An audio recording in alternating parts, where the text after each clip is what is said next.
di belakang Ahok. Karena ini soal masa depan, soal perjuangan, soal pertarungan menguasai satu wilayah. Jadi dari 7 juta pemilih DKI itu 1,1 juta konform non muslim pendukung Ahok. Ya, kata survei. Ini kita bicara politiknya nih. Relatif pilkada, pilpres itu antara 70-75% yang datang ke TPS. Kira-kira sekitar 5 jutaan ya, itu kira-kira sekitar 5 juta. Jadi Ahok hanya perlu 2,6 juta suara. Udah punya 1,1, tinggal nambah 1,5. Kalau seorang 1 juta, sedangkan Fajar cuma 1,5 triliun. Ya. Ada satu yang bisa melawan money politik, namanya iman politik, politik iman, politik uang lawan dengan politik iman. Di mana iman ditanamkan? Di kuliah subuh. Kalau subuh mesin itu efektif, insya Allah Ahok kagak bakal menang. Kenapa? Karena Tuhan punya pencerahan. Tapi kalau subuh tidak efektif, itu kenapa pentingnya? Itu kenapa rahasia strategi yang itu supaya kita subuh berjamaah. Karena itulah waktu selain secara syar'i sunnah yang sunnah Rasulullah. Yang kedua secara realnya adalah waktu yang mungkin orang semua hadir. Zuhur susah, saat asar sebagai di kantor itu susah. Tapi kalau subuh seperti Isra ada jam 10 menit, 20 menit setiap hari, setiap saat diberikan pencerahan, insya Allah akan subuh. Jadi 2022 dan seterusnya potensi kalau reklamasi itu jalan, maka dipastikan penduduk Jakarta yang terbanyak adalah orang Chinese. Apalagi sekarang udah datang tuh si Yasona Lauli ke Beijing ya, membuka pendaftaran online menjadi WNI. Ini semua bagian dari sebuah strategi Pak. Jadi ini yang dalam sejarah kita bahwa umat muslim tidak pernah kalah melawan orang kafir. Kita baru kalah kalau kafir-kafir ini dibela oleh para munafikin. Ya, ini kita sejarah. Zaman Nabi ada Abdullah bin Ubay bin Salul, ya. Waktu Pangeran Diponegoro ada namanya Pati dan Urejo, bekerja sama dengan Belanda. Di Banten ada cerita asal Belanda, nggak pernah kalah, baru ketangkap setelah analisis Sultan Haji memang asal Belanda. Betul. Sejarah mencatat muslimin tidak pernah kalah melawan kafir kapanpun dimanapun selama dia kompak. Kalau ada orang munafik itu baru cilaka. Dan sekarang Cihoak ini nggak bisa macam-macam kalau nggak ada orang munafik kan? Ini kan yang berani orang munafik ini. Kemarin saya mengusaha para dokter yang kemarin terlibat dalam tim medis vaksinasi dan evaluasi. Mereka mengeluh, Ustaz, ada teman kita Ustaz, ketua masjid yang paling gencar bicara, ayo ngaji, belajar Quran, tapi Ahok kestulen. Aneh ya? Ketua masjid paling gencar nyuruh orang ngaji, baca Quran, tapi Ahok kestulen. Ini problem. Karena orang ini menempatkan Islam dalam seleranya. Ya, jadi gini, saya mau begini, Islam bisa begini, kalau nggak begini, nggak Islami. Mesti dibalik. Kita itu ikut maunya Islam, gitu ya. Kita begini, Islam maunya ikut yang Islam. Jangan dibalik, jangan Islam, ikuti kemauan. Sekarang ini banyak orang-orang yang kayak gitu. Ngaji, belajar Islam, tapi sesuai dengan selera sendiri. Wah, tuh kalau FPI nggak bagus, itu anarkis. Saudara-saudara, ini kalau kita bicara logika sederhana. Anda punya pohon bagus, tahun bagus nih, bibitnya top, unggulan, tanahnya bagus, disiram air bagus, kasih pupuk bagus, tumbuh, aja belum tentu. Yang punya pohon bagus, tanah bagus, nggak dikasih pagar, patok ayam. Ya, betul kan? Bibit nih kecil, bagus, sumbernya bagus, tanah potensi buat tumbuh hebat. Tapi kan disimpan di pohon, dipatok. Iya, itulah namanya nahi. Ada yang amar ma'ruf, ada yang kalau amar ma'ruf terus, kayak pohon dipatok, ayam kelam. Ini soal pembagian pekerjaan. Yang hari ini kita bahagia adalah teman-teman itu sudah kompak. Ustaz Ilham bagian zikir, Ustaz Agim bagian manajemen kontu, ya kan gitu. Yang Ustaz Nasir bagian fikro, ya. Ustaz Rizik bagian kelepak. Lebih penting kalau antum bikin perusahaan, semuanya humas, nggak ada satpam, kembalikan ke topik. Ya, betul. Masjid nih tempat baik-baik kan? Ada juga nggak? Ada aja. Kalau orang jangan dibuka semua. Besok-besok itu suami bilang. Ya, itu Islam mengajarkan kita agar siaga, agar selalu kita waspada. Idraklu, jagalah, ambillah, rasa kewas pada. Jadi ini sistem. Ada bagian humas, cengar-cengir, ya kan? Ada bagian SDM, pembinaan, ada bagian pengamanan, lepak, macam-macam. Tapi dalam satu sistem. Nah, hari ini kita bersyukur.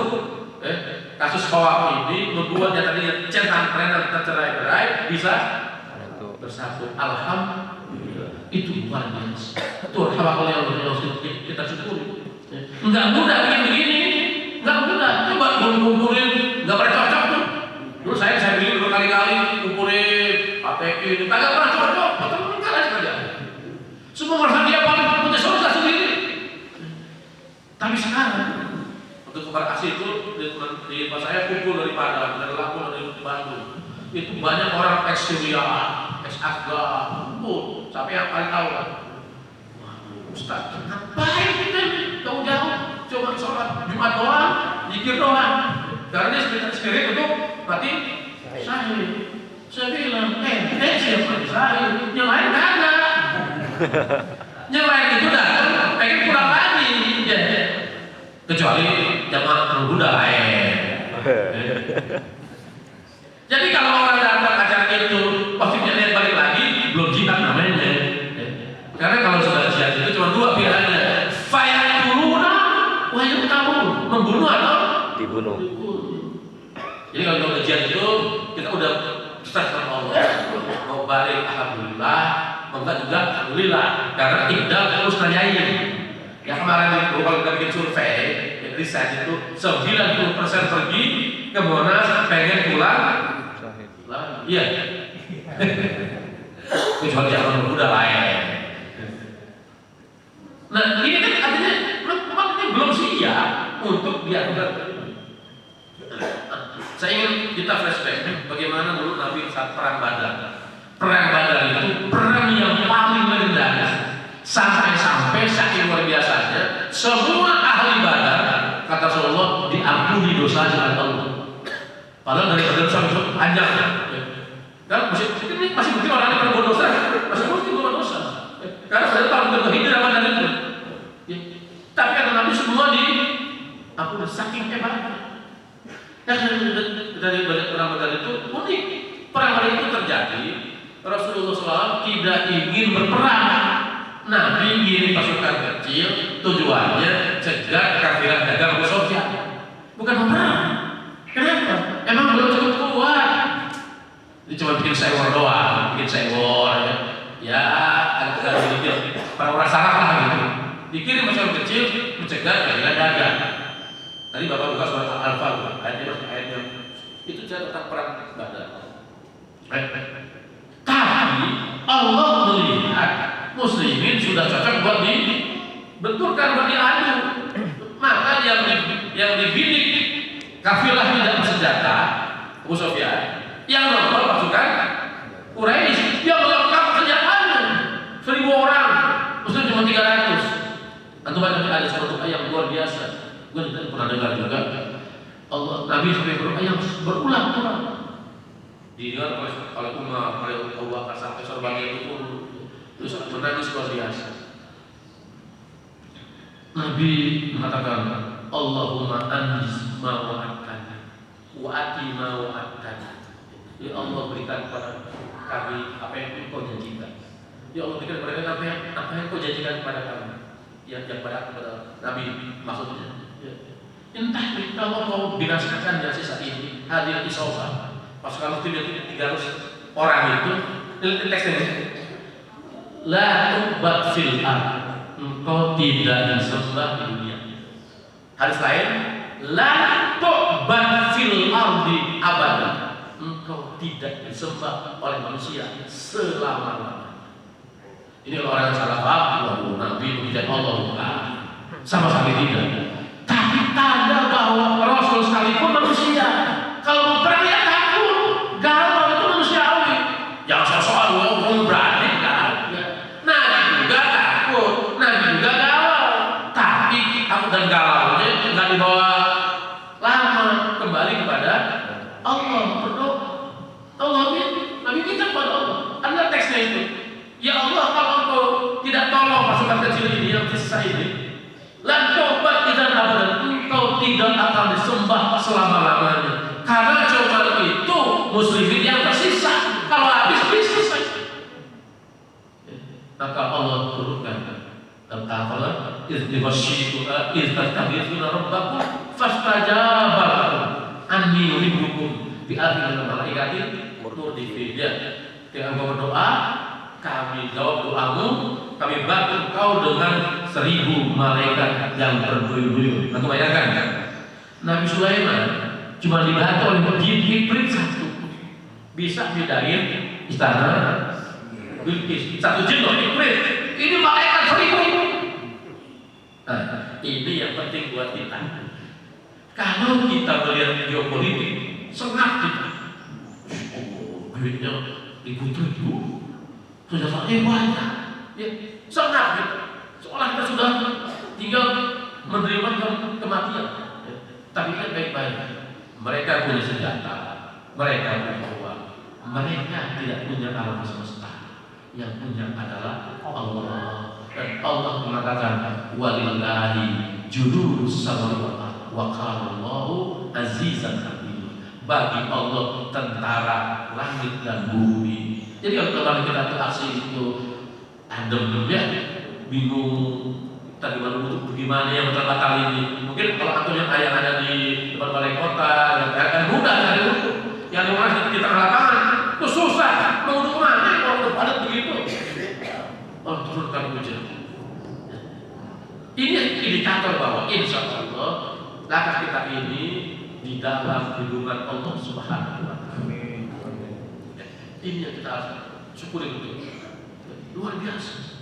Jadi Nabi itu dia tidak ingin berperang, tapi kalau betul kan jebret, dus, dan terjadilah apa yang terjadi.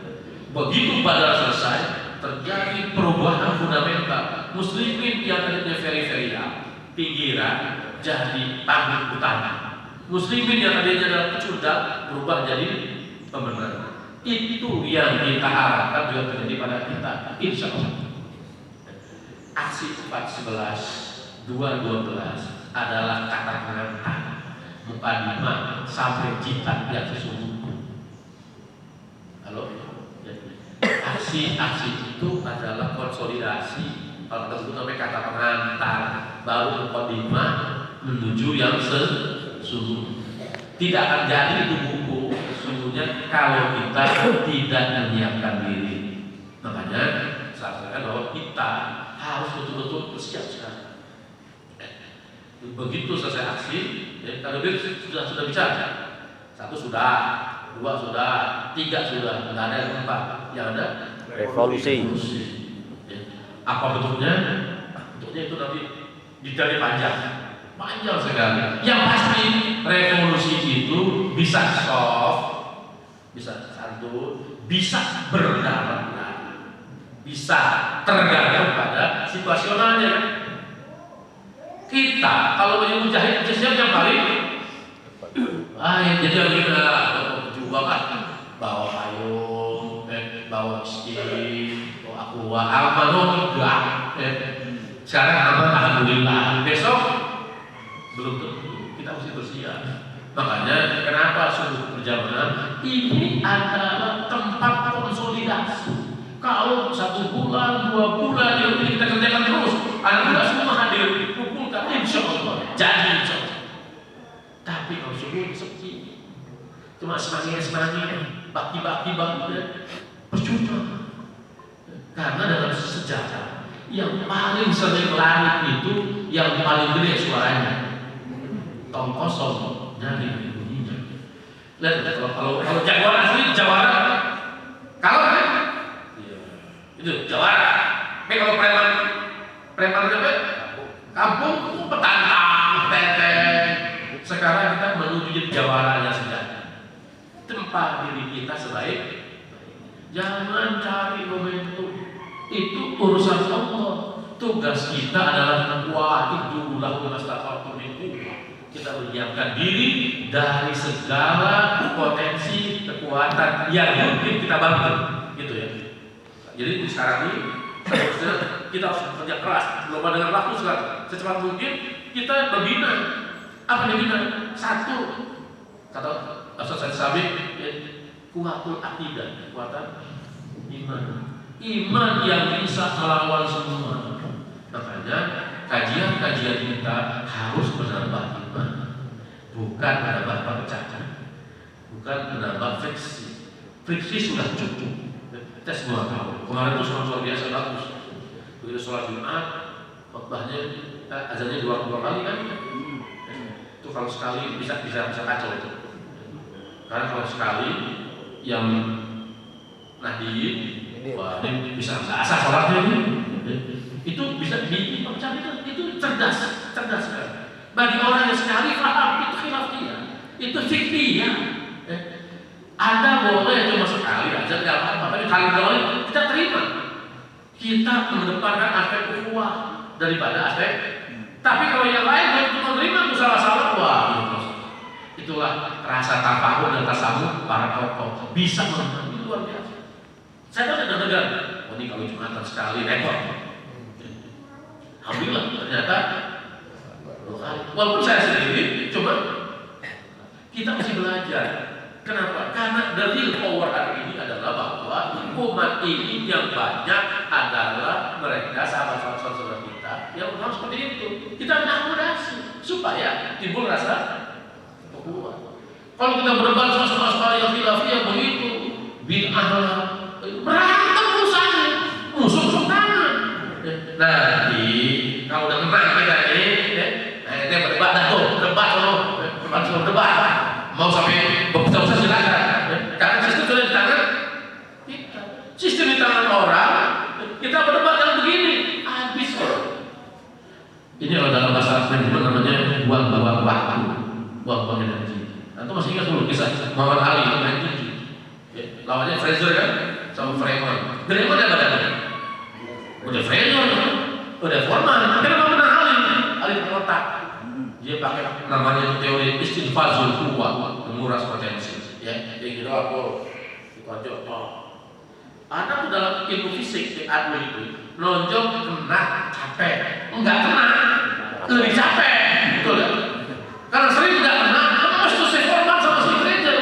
Makanya Ali belum pernah di bawah 7 ronde kan? Itu udah 8 cepol. Jadi ini capek, terus dia dicepol. 8, 9, 10, belum mulai dia baru pak. Itu dia. This is strategi hebat. Yang kecil belum kalah kalau pakai kota. Kita juga strategi itu. Jadi jangan kita dikuras potensi kita habis berdebat nggak perlu. Sementara orang lain bertahan. Sekarang kita balik, biar dia yang berantem. Hari ini mereka berantem, hari ini mereka sudah berantem. Ini si Ahok mau diterusin atau kagak? Sekarang lagi ribut, biarkan dia tetap ribut. Karena memang Allah sudah mengatakan tahsabul jannah wa qulubuhum syaqqah. Kalau syaqqah mereka harus atau tidak, mereka sedang tidak perlu kita balik strategi ini. Kita kompak, mereka suruh jangan dibalik. Kita suruh bertengkar, dia enak-enakan. Jadi mari kita mulai meredam. Ya, ini satu hal yang potensi.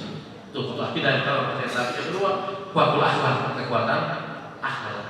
Ya, itu basis kita. Kita jaga. Saya bersyukur, senang. Baru kali ini kita melihat dalam 2 bulan ini orang Islam jumlahnya banyak, aksinya luar biasa banyak, bisa ada rumput nggak diinjaknya, sampah bersih. Biasanya boro-boro acara begitu, acara maulid, dan sampahnya berjibun-jibun. Acara kawinan, agak kira-kira. Tapi kita harus belajar waktu akhlak. Esensi akhlak adalah pandai menghargai hak-hak siapapun, hak orang lain, hak burung, hak rumput, semuanya hak. Rahmatan lil yang ketiga kuatul mal, kekuatan ekonomi tadi. Pak Sulaiman saya mengatakan jangan sampai aksi ini sampai aksi, harus ada follow up, harus ada dari membangun kekuatan ekonomi. Dari keluar dari riba benar, seperti saya roti udah bagus, nggak nonton TV bagus, ya. Tapi itu nggak cukup, harus ada apa kan? Selanjutnya jadikan masjid ini tempat semua orang merasa at home. Yang mau ngaji silakan ngaji, yang mau zikir silakan zikir, yang miskin tempat dia mendapat bantuan ekonomi, yang lemah tempat dia dibela. Itu ada masjid namanya Masjid Joko Karya di Jogja, perlu jadi contoh kita. Itu masjid yang kasih selalu nol, karena harus habis buat memberdayakan jamaah. Awalnya punya surat, ajak subuh jamaah, dari hampir sekian ratus orang yang belum sholat ke masjid 10 tahun yang lalu, hari ini tinggal 17 orang yang belum masjid. Dan yang paling hebat adalah dia punya data siapa, kerjanya apa, potensinya apa. Salah satu adalah Salim Villa, itu produk masjid ini. Yang sedang kita tahu dia seperti itu. Kalau semua masjid kayak begini, hebat. Besok-besok yang ceramah tak usah orang jauh loh, pas semuanya ustaz. Oh iya loh. Inilah semua kayak begini.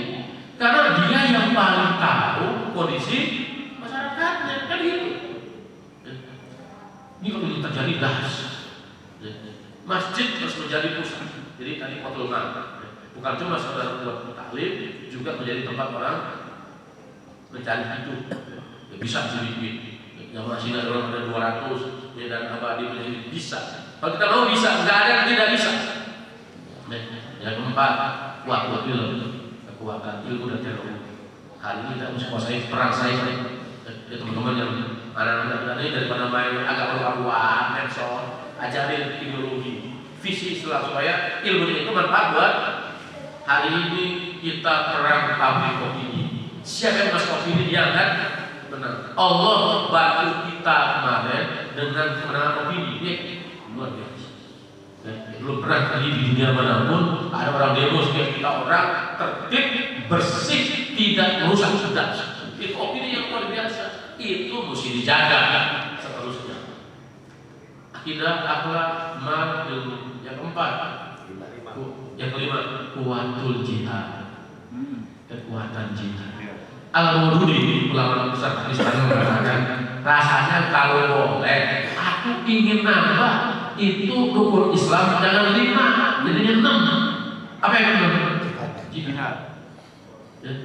Kalau boleh, ini kita bicara saking kemudian jihad itu, Nabi ditanya oleh sahabat, ayo apa afdal ya Rasulullah? Amal apa yang paling mulia ya Rasulullah? Paling utama. Nabi yang 3 pertama as-salatu ala waqtiha, salat adalah di masjid berjamaah, laki perempuan di rumah. Yang kedua birrul walidain, dengan orang tua, dua terbaik kita, barakah. Kenapa? Karena Umar ditanya oleh salah seorang ibu-ibu, ya Amirul Mukminin, saya udah ngurus ibu saya habis-habisan, yang terbaik yang saya bisa. Apakah saya sudah birrul walidain? Kata Umar, belum. Kenapa belum? Dulu ibu merawatmu dari kecil, ingin kamu besar, ingin kamu sehat, ingin kamu sukses. Tahu kalau ibumu nunggu kapan dia mati. Betul ya? Kita dulu ibu kita dirawat, pengen kita gede kan. Terus sekarang kita rawat ibu kita, bapak kita kan nunggu kapan?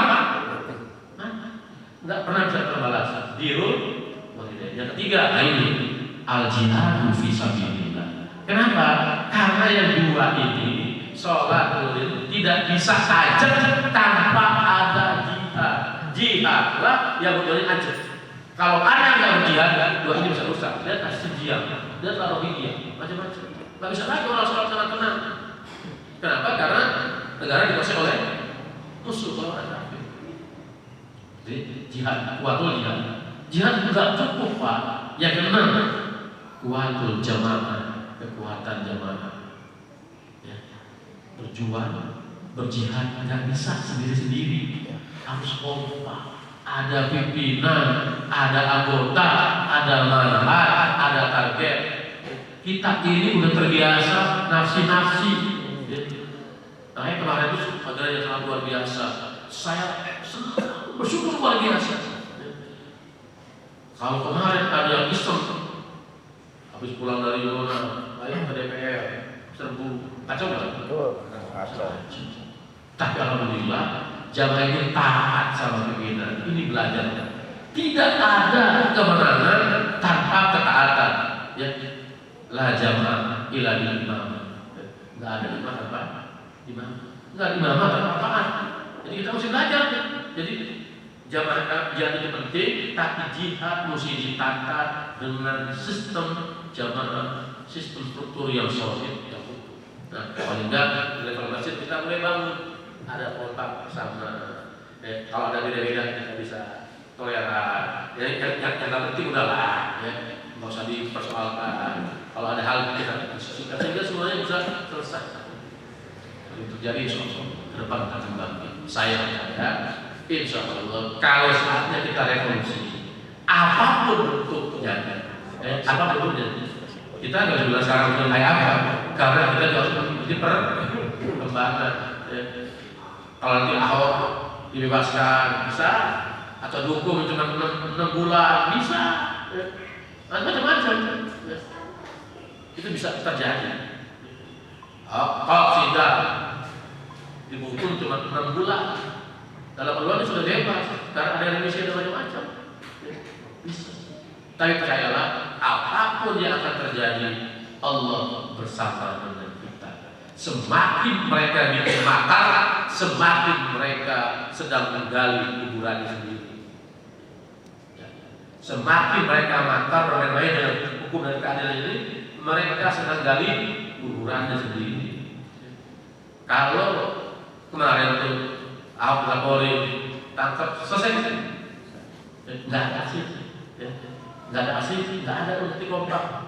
Allah punya rencana. Wa yamkuruna wa yamkurullah wallahu khairul makirin. Percayalah, hari ini sedang berjalan makar Allah. Mereka punya makar, silakan saja. Allah juga punya makar. Yang akan jalan adalah rencana Allah SWT. Dan sekarang itu sudah sangat jelas sekali. Mana kawan, mana lawan, siapa musuh, siapa teman. Bukan semua kawan, partai-partai yang mendukung kawan jelas-jelas. Dan hari ini kita katakan goodbye, sayonara. Harus, kalau masih ada yang kayak begini, berarti dia nifaq, munafik. Kenapa? Karena membela golongan. Tadi kan dibaca oleh Ustaz Nur Rahman. Inna Zallahu ghalibun, dia hanya para ulama yang menang. Apa lawannya? Ibu syaitan. Cuma ada 2, ada 3. Sesuai dengan mereka kenapa kita. Ini mereka. Rapid ini atau 2 plus atau minus, nggak ada 3, nggak ada netral. Jadi mulai hari ini kita jelas siapa lawan, siapa kawan, siapa teman, musuh jelas. Nggak ada lagi begitu hari ini milih partai-partai sekuler. Apapun namanya, kita bersatu. Mudah-mudahan ke depan kita berharap oleh kami bisa kompak. Walaupun nggak bersatu, tapi berkoalisi satu visi. Ini apa? Kemudian tidak bisa terwujud. Aksi kemarin itu menyadarkan semua pihak bahwa telah selesailah era para pimpinan formal yang jadul-jadul. Sekarang era pemimpin baru yang lebih jelas, lebih real. asli, genuine, dan yang paling penting adalah mereka namanya syaja'ah, punya namanya nyali. Di dunia ini Bapak Ibu sekalian, yang akan memegang dunia bukan yang paling gede, bukan yang paling kuat, tapi yang paling punya nyali. Betul. Preman itu jagoannya jarang orang gede kan? Kecil tapi nyalinya gede. Di hutan saja bukan gajah rajanya, bukan badak, bukan bison, tapi macan. Macan cuma 2 pita paling tinggi beratnya, tapi raja hutan. Badak 2 ton, gajah 2 ton. Artinya hari ini kita punya berapa pemimpin muda, Habib Rizik, Ustaz Tasyar, Ustaz Zaitun adalah ulama-ulama yang punya jangan penting, jangan penting. Tanamkan anak kita jadi jangan. Jangan sampai anak kita itu jadi kebo yang santet. Anak kita mesti menjadi macan. Macan tuh taringnya aja tajam, apalagi kukunya. Kalau ini yang terjadi, insya Allah ke depan kita bisa meraih kebangkitan Islam seperti dulu oleh yang sudah dicanangkan, insya Allah. Ya, hari ini kita terang seperti itu. Itu sudah saya katakan lebih nih Pak. 1 jam yang. Kan ada pertanyaan bisa. Silakan. Dengan adanya peristiwa Ahok, apakah ada ikut campur tangan Partai Komunis Cina? Terus di dalam oknum pemerintahan, apakah juga menerima dana-dana dari Komunis Cina? Masalahnya begini, ini peristiwa Ahok, mau disidang aja kita diombang-ambingin, mau di tempat mana itu belum jelas. Padahal kita pengen hadir. Itu ada bilang di pengadilan Jakarta Utara kan, Jakarta Pusat kan, Cibubur kan, itu kayaknya udah direkayasa gitu supaya kita bingung. Jadi apakah ada oknum dari pemerintahan yang udah masuk menerima dana dari Partai Komunis Cina? Itu aja Sat. Ustaz. Ya, ini dulu Sat. Assalamualaikum warahmatullahi wabarakatuh. Waalaikumsalam. Terima kasih hari ini memang kelanjutan dari aksi kemarin itu di lobi kita mau luar biasa.